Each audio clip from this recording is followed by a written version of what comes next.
Assalamualaikum warahmatullahi wabarakatuh. Apa kabar sahabat semua? Bertemu kembali dengan channel Ali Sholihin, channel yang selalu menyajikan informasi terkini dan terpercaya seputar ibadah haji dan umroh.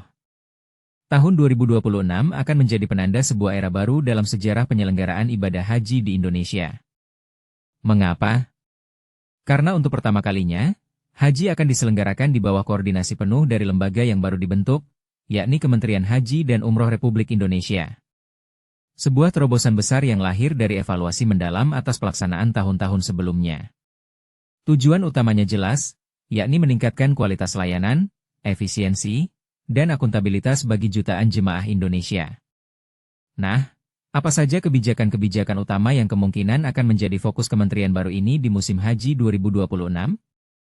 Mari kita kupas tuntas di video ini.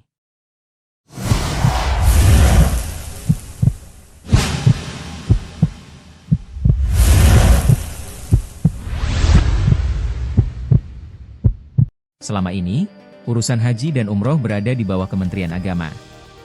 Namun, dengan jumlah jemaah haji Indonesia yang selalu bertambah dan terbesar di dunia, serta tingginya angka perjalanan umroh, muncul kebutuhan mendesak untuk membentuk sebuah kementerian khusus, yang sepenuhnya didedikasikan untuk mengurus kedua ibadah ini. Pembentukan Kementerian Haji dan Umroh ini resmi disahkan melalui revisi ketiga Undang-Undang Nomor 8 Tahun 2019, dan diharapkan mampu menjadi one-stop service, atau pelayanan satu atap. Ini berarti, mulai dari pendaftaran, antrian, akomodasi, transportasi, catering, hingga koordinasi dengan pemerintah Arab Saudi, semua akan dikoordinasikan secara sentral dan terpadu melalui Kementerian Haji dan Umroh ini. Kementerian yang baru ini membawa harapan besar. Kita prediksi, ada beberapa poin kebijakan krusial yang akan menjadi prioritas mereka dalam penyelenggaraan Haji 2026, yakni 1. Peninjauan ulang biaya penyelenggaraan ibadah haji. Ini selalu menjadi isu sensitif. Dengan struktur kelembagaan yang lebih ramping dan fokus, Kementerian Haji dan Umroh memiliki mandat untuk mengkaji dan mengoptimalkan kembali seluruh komponen biaya haji. Kita berharap ada efisiensi yang signifikan, yang pada akhirnya dapat berimbas pada potensi penurunan biaya perjalanan ibadah haji. 2. Peningkatan kualitas akomodasi dan catering. Fokus akan beralih dari sekedar jumlah menjadi kualitas. Kebijakan 2026 kemungkinan akan menekankan standar minimum yang lebih tinggi untuk akomodasi, khususnya di Makkah dan Madinah. Demikian pula dengan catering, diharapkan ada peningkatan variasi menu dan pengawasan yang lebih ketat terhadap higienitas dan jadwal distribusi makanan. 3. Digitalisasi dan transparansi sistem antrean. Untuk mengatasi isu antrean yang panjang dan potensi praktik, jual beli, kuota haji khusus, kementerian baru ini diperkirakan akan memperkuat sistem digitalisasi. Dengan sistem yang lebih transparan, masyarakat bisa memantau posisi antrean mereka secara real-time dan meminimalisir peluang kecurangan. Ini adalah langkah penting menuju tata kelola yang lebih bersih. 4. Penguatan petugas haji yang kompeten. Pelayanan prima sangat bergantung pada petugas. Kementerian Haji dan Umroh akan fokus pada peningkatan kompetensi dan integritas petugas haji, dari tingkat daerah hingga di Tanah Suci. Mereka harus mampu menjadi pelayan dan pelindung jemaah, bukan hanya sekadar administrasi. Bahkan, ada wacana bahwa staf kementerian akan diprioritaskan untuk memiliki integritas tinggi dan fokus pelayanan.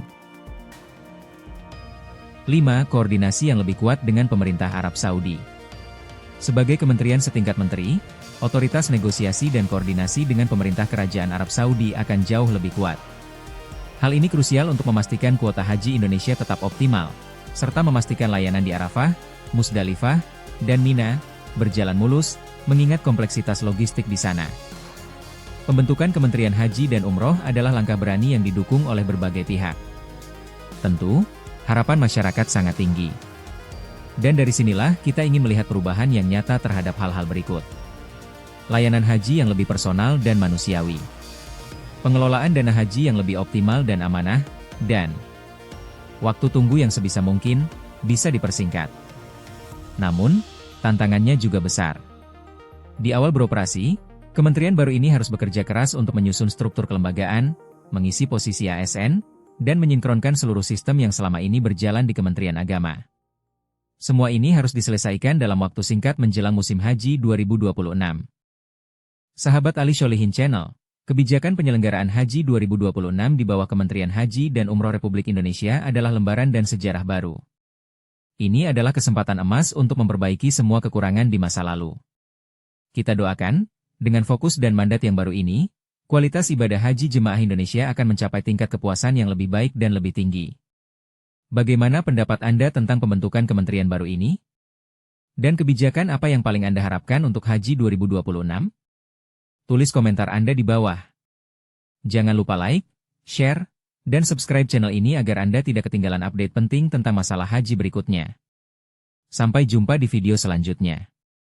Wassalamualaikum warahmatullahi wabarakatuh.